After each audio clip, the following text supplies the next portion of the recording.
আল্লাহ রাব্বুল আলামিন বললেন, গোলাম পাপ হয়ে যেতে পারে, গুনাহ হয়ে যেতে পারে, ভুল হয়ে যেতে পারে, আমি আল্লাহর কাছে যদি তাওবা করো তোমার তাওবা কবুল করে নিব। ইয়া আইয়ুহাল্লাযীনা আমানু তুবু ইলাল্লাহি তাওবাতান নাসুহা। আল্লাহু আকবার।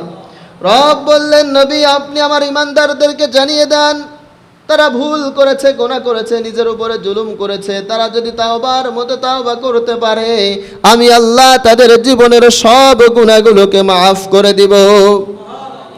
কত গুনাহ করছেন? আপনার গুনাহ যদি হয় পুকুরের পানির সমান, আমার আল্লাহর দয়া খাল আর বিলের পানির সমান। আপনার গুনাহ যদি হয় খাল আর বিলের পানির সমান, আমার আল্লাহর দয়া নদীর পানির সমান।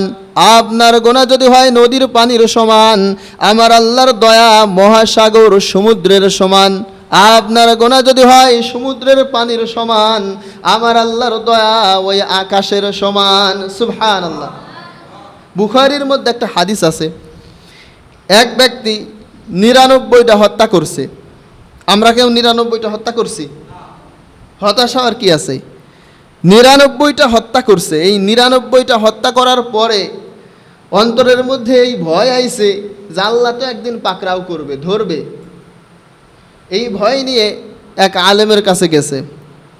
যাওয়ার পরে বললেন, আমি তো এতগুলো হত্যা করে ফেলেছি, আমি তো ৯৯টা মানুষকে খুন করেছি, আমার জন্য কোনো তাওবার দরজা খোলা আছে নাকি? আমি কি মাফ পাইতে পারি নাকি? ওই মাওলানা সাহেব বললেন, না তুমি তো বিশাল বড় পাপী, তোমার মতো এত বড় পাপী তো আমি দেখি নাই, তোমার আল্লাহ কোনোদিনও ক্ষমা করবে না। ৯৯টা হত্যা করছো তুমি, আর তোমার আল্লাহ ক্ষমা করবে? এবার যখন এই ধরনের কথা শুনছে বলছে, আল্লাহ যখন ক্ষমাই করবে না তা তোরে বাঁচায় রেখে লাভ কি? ওই লোকটারও হত্যা করছে। এবার কয়টা হয়েছে? বুখারী মুসলিমের একেবারে সহিহ হাদিস।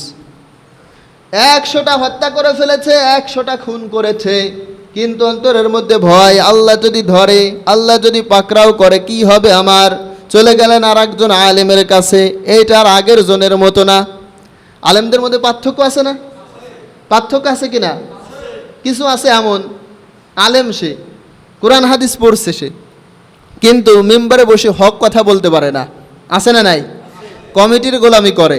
কমিটির মধ্যে যদি সুদখোর থাকে সে সুদ নিয়ে আলোচনা করতে পারে না। কমিটির মধ্যে যদি ঘুষখোর থাকে সে ঘুষ নিয়ে কথা বলতে পারে না। কমিটির মধ্যে যদি বেনামাজি থাকে সে নামাজ নিয়ে কথা বলতে পারে না। কমিটির পরিবারের কেউ যদি বেপরদায় চলে তাহলে সে পর্দা নিয়ে কথা বলতে পারে না। কেন বলতে পারে না? সে যে গোলামি করতেছে তারে কিছু একটা বলতে পারে। এ ধরনের লোক মন মানসিকতা নিয়ে ইমামতি করতেছে, এমন মানুষ আছে না নাই? গোলামি করতেছে। গোলামি করতে হবে একজনের, তিনি কে? আল্লাহ তাআলা তার নবীকে বলতেছে, নবী আমি যে আপনাকে রেসালাতের দায়িত্ব দিয়েছি, আমি যে আপনার উপরে কোরআন দিয়েছি, এই কোরআন যদি আপনি গোপন করতেন, এই কোরআন যদি আপনি হাইড করে রাখতেন, তাহলে আমি আপনার কণ্ঠনালী চেপে ধরতাম, আমি আপনার ডান হাত চেপে ধরতাম, কণ্ঠনালী কেটে দিতাম। নবীকে বলে, কাকে? আর মোল্লা সে মানুষের গোলামি করতে যে হক কথা বলতে পারে না। মানুষের গোলামি করতে যেই লোক হক কথা বলতে পারে না, তার জন্য এই মেম্বার না, এই মেম্বার ছেড়ে সহকারী করে খাওয়া লাগবে। কথা ঠিক কিনা? কারণ এটা আমানত। এখানে বসলে হক কথা বলতেই হবে, মানুষের গোলামি করা যাবে না। আপনার কেরা ঘুষ খায়, কেরা সুদ খায়, কেরা কার মেয়ে পর্দায় চলে না, কার বউ পর্দায় থাকে না, ওইগুলা দিয়ে আপনি কি করবেন? আপনি এখানে বসতেন কোরআন সুন্নাহ থেকে কথা বলার জন্য, যার বিরুদ্ধে যাবে এখানে আপনার পার্মানেন্ট থাকতেই হবে, তার তো কোনো নিয়ম নাই, আছে নাকি?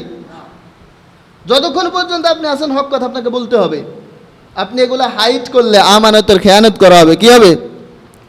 এবার যখন ওই লোকটা দ্বিতীয় ইমাম সাহেব, দ্বিতীয় আলেমের কাছে গেছেন, এবার যখন বললেন আমি তো ১০০টা হত্যা করেছি, ১০০ জন মানুষকে খুন করেছে, আমি আমার জন্য তাওবার কোনো দরজা খোলা আছে নাকি?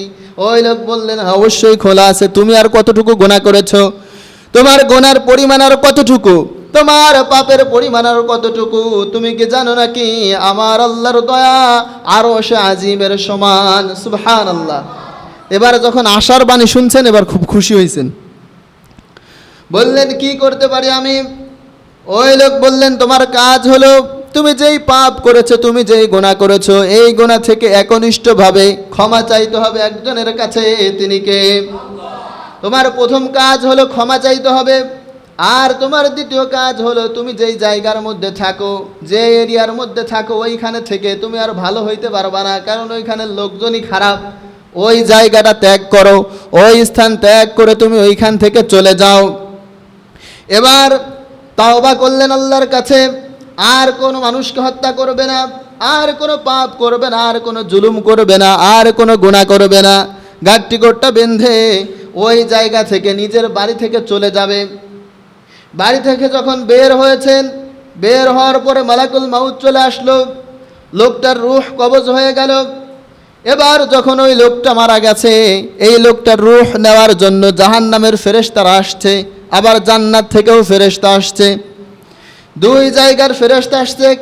জাহান্নাম থেকে যারা আসছে তারা তাকে জাহান্নামে নিয়ে যাবে, জান্নাত থেকে যারা আসছে তারা তাকে জাহান্নামে নিয়ে যাবে। কি করা যায়? আল্লাহ রাব্বুল আলামিন ফেরেশতাদেরকে বললেন, এই দুই জায়গা মাপ দে। সে যে ভালো জায়গায় যেতে চেয়েছিল, এই খারাপ স্থান ত্যাগ করতে চেয়েছিল, এই স্থান আর সে যেখানে মৃত্যুবরণ করেছে এইটা মাপ দে।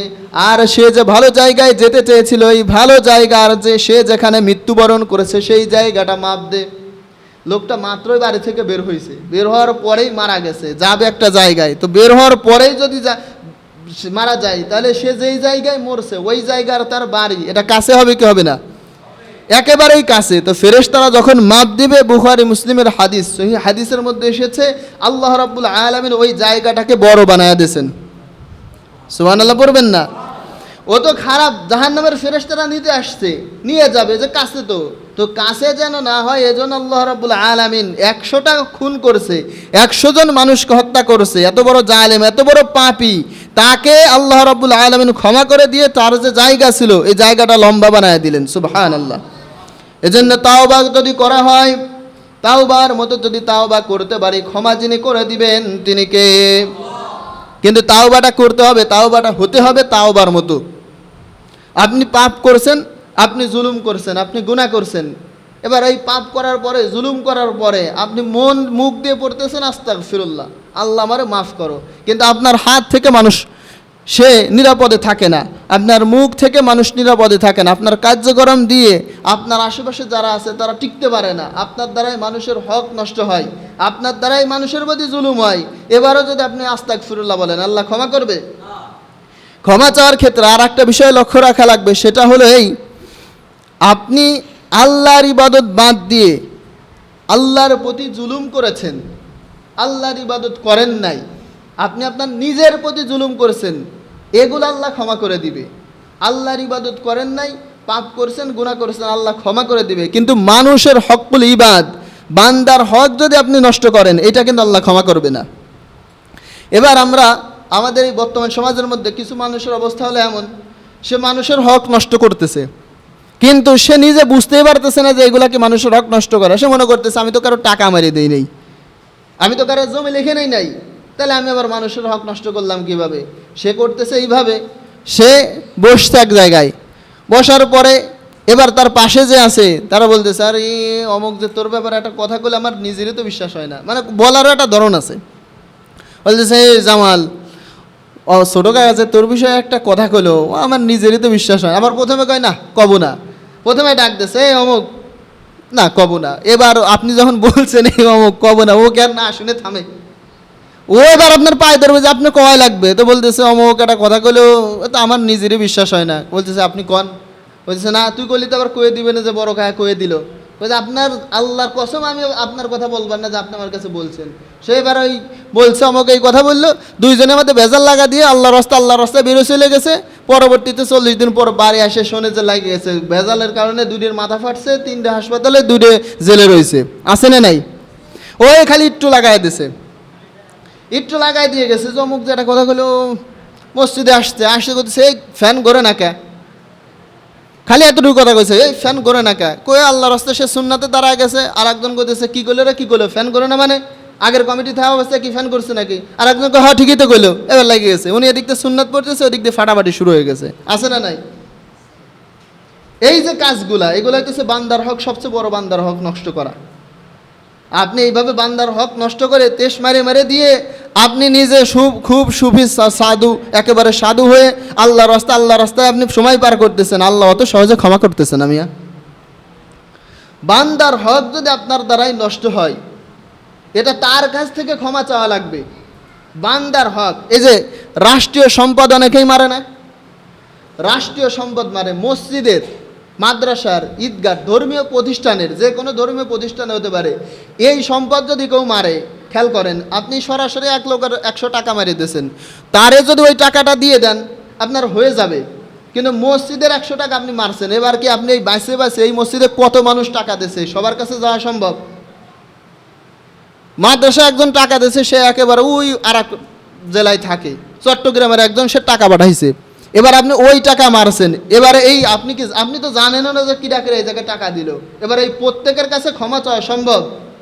রাষ্ট্রীয় সম্পদের ব্যাপারে এমন, এটা হকদার যদি সবাই হয়, তাহলে আপনি যদি ওইখান থেকে মারেন, তাহলে এই প্রত্যেকের কাছে যা যা ক্ষমা করা লাগবে, এই প্রত্যেকের কাছে যদি আপনি ক্ষমা চাইতে না পারেন, প্রত্যেকে যদি আপনারা ক্ষমা না করে, আল্লাহ রাব্বুল আলামিন বলতেছে আমি আল্লাহ তারে ক্ষমা করব না। আমার হক যেটা নষ্ট করছে ওটা আমি চাইলেই ক্ষমা করে দেব। আমার হক মারছে, আমি চাইলেই, আমার তো আল্লাহ তো দয়ার সাগর, রহমের সাগর, তিনি, উনি চাইলেই ক্ষমা করতে পারে। কিন্তু মানুষ ক্ষমা করবে না। কিয়ামতের ময়দানে কিছু মানুষ দেখা যাবে কোনো আমল করে নাই, দুনিয়ায় থাকা অবস্থায় নামাজ কালাম কিছুই পড়ে নাই, বুখারীর মধ্যে হাদিস এসেছে, দেখা গেল যে লোকটা তেমন নামাজি ছিল না, দেখে ইমানদারও মনে হতো না, কিন্তু এই লোকটা কিয়ামতের ময়দানে উঠবে বিশাল আমলের একটা বোঝা নিয়ে। আবার কিছু লোক থাকবে এমন, খুব ইবাদত করছে, খুব নামাজ কালাম পড়ছে, খুব ভালো কাজ করছে, এই লোকটার কাছে আমল নাই, এর আমলের ঝুড়িটা খালি। আল্লাহর হাবিব সাল্লাল্লাহু আলাইহি সাল্লাম যখন এই কথাগুলো শোনায়, সাহাবায়ে কেরাম জিজ্ঞাসা করলেন কি কারণ, এটার কারণ কি? তো বলবে এই যে লোকটার মধ্যে কোনো আমল ছিল না, এই লোকটার কাছে আমল হওয়ার কারণ হলো এই যে আমলওয়ালা ব্যক্তি সে তার খেয়ানত করছে, সে তার নামে সমালোচনা করছে, গীবত করছে, যার ফলে ওই জায়গায় তার টাকা পয়সার লেনদেন নাই। কিয়ামতের ময়দানে কি টাকা পয়সার লেনদেন আছে? যে আমি তো কোটিপতি, তুই জান্নাতে যাবি, তোর তো আমল উবার হয়ে গেছে, তুই আমারে কিছু দে, আমি তোর 10 কোটি টাকা দিয়ে দেই, এরকম কোনো ব্যবসা হবে নাকি ওই জায়গায়? তো ওই জায়গায় লেনদেন হবে কিসের? সবাই জানে না বোধহয়। ওইখানে লেনদেন হবে কিসের? আমলের, নেকির, সওয়াবের লেনদেন হবে। তো সে যখন খেয়ানত করেছে, তার কাছে যখন সে দিনা, এবার দিতে হবে কি? সওয়াব দিয়ে দিতে হবে। এজন্য বান্দার হক, হক্কুল ইবাদ, এটা খুবই ভয়ানক। আল্লাহর হক আল্লাহ চাইলেই ক্ষমা করে দিতে পারে, আল্লাহ চাইলেই মাফ করে দিতে পারে, কিন্তু বান্দার হক যদি কেউ বিনষ্ট করে, আল্লাহ তাআলা কিন্তু ক্ষমা করবেন না। এবার বান্দার হক ছাড়া আপনি যদি শিরিকের গুনাহ না থাকে, আল্লাহ রাব্বুল আলামিন বলতেছে শিরিকের গুনাহ ছাড়া যদি কোনো মানুষ তাওবা করে, এই তাওবা যিনি কবুল করে ক্ষমা করে দিবেন তিনি কে? কিন্তু ক্ষমা চাইতে হবে একনিষ্ঠভাবে। আমাদের মধ্যে অনেকে আছে, এত বেশি পাপ করছি, এত বেশি জুলুম করছি, অন্তর হয়ে গেছে কুলসিত, অন্তর হয়ে গেছে শক্ত, আল্লাহর কাছে ক্ষমা চাইতে পারি না। আবার অনেকেই আমরা মনে করছি যে এখনও তো হায়াতের অনেক বাকি, মাত্র জীবন শুরু হলো, মাত্র 30 পার হয়েছে, মাত্র 40 পার হয়েছে, 60 বছরের আগে কেউ মরে নাকি? মরার আগ দিয়েই তাও বাটা করে মরবানে। কথা কি বুঝেন? এরকমও ধারণা আছে যে অনেকেই ভাবি যে গুনাহ একটু করতেছে, কালকে তাওবা করে নিবানে।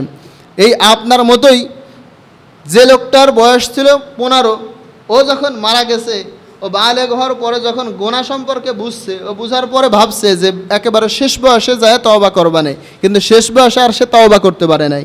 আপনার মতোই 30 বছরে যে যুবকটা মারা গেছে, ও এরকম ভাবছে যে শেষ বয়সে যায় তাওবাটা করে নিবানে, কিন্তু তাওবা ছাড়াই সে মারা গেছে। 40-50 বছরের যারা মারা গেছে ওনারা ওইভাবেই ভাবছে যে একেবারে শেষ বয়সে যায় তাওবাটা করে নিবানে, কিন্তু শেষ বয়সে তাওবা করার আর সেই সুযোগটা সে পায় নাই, তার আগেই সে মারা গেছে। এজন্য তাওবা করতে হবে। কখন করতে হবে? তাহাজ্জুদের নামাজের পরে তাওবা করতে হবে। কখন করতে হবে? এখন থেকেই। জীবনে যত গুনাহ করছি সেই গুনাহ আর করব না, একনিষ্ঠভাবে আল্লাহর কাছে রোনাজারি করে যদি তাওবা করা হয়, এই তাওবা কবুল করবেন কে? যে আয়াত তেলাওয়াত করেছি, এই সূরাটাই নাজিল করেছেন আল্লাহ রাব্বুল আলামিন 3 জন ব্যক্তির তাওবাকে কেন্দ্র করে। আল্লাহর হাবিব সাল্লাল্লাহু আলাইহি ওয়াসাল্লাম তাবুকের অভিযানে গিয়েছিলেন। তাবুকের অভিযান থেকে ফিরে আসলেন, 30,000 সাহাবী নিয়ে আল্লাহর হাবিব সাল্লাল্লাহু আলাইহি ওয়াসাল্লাম তাবুকের অভিযানে গিয়েছিলেন। সাহাবীদের মধ্যে মাত্র 3 জন মানুষ, যেই 3 জন এই তাবুকের অভিযানে গিয়েছিল না, আল্লাহর হাবিব সাল্লাল্লাহু আলাইহি ওয়াসাল্লাম মসজিদে নববীর মধ্যে যুদ্ধ শেষে এসে বসেছেন। যুদ্ধ তো হয় নাই, বিনা যুদ্ধেই বিজয় হয়ে গেছে। এই অভিযানটা করে এসে বসলেন। একজন সাহাবা আসলেন, এসে বললেন, ইয়া রাসূলুল্লাহ, আমার নাম হলো কাব বিন মালিক। ইয়া রাসূলুল্লাহ, আপনি যে সাহাবাদেরকে নিয়ে এই তাবুকের অভিযানে গিয়েছিলেন, ইয়া রাসূলুল্লাহ, আমি কিন্তু যুদ্ধে যেতে পারি নাই। আল্লাহর হাবিব বললেন, কেন তুমি যুদ্ধে গেলে না? কাব বিন মালিক বললেন, ইয়া রাসূলুল্লাহ, একটু অবহেলা করেছি আমি, একটু গড়িমসি করেছে। আমি এতগুলা মানুষ নিয়ে গেছেন, আমার মতো একজনকে রেখে গেলে তো তেমন কোনো ক্ষতি হওয়ার কথা না, শুধুমাত্র একটু অবহেলা করেছি আমি। আল্লাহর হাবিব সাল্লাল্লাহু আলাইহি ওয়াসাল্লাম বললেন, আচ্ছা কাব বিন মালিক, তুমি একটু বলো তো, এই যে তুমি যুদ্ধে গেলে না, আর তোমার মতো কে গেছিল যিনারা যুদ্ধে যায় নাই? কাব বিন মালিক বললেন, ইয়া রাসূলুল্লাহ, হেলাল বিন উমাইয়া, সে যুদ্ধে যায় নাই।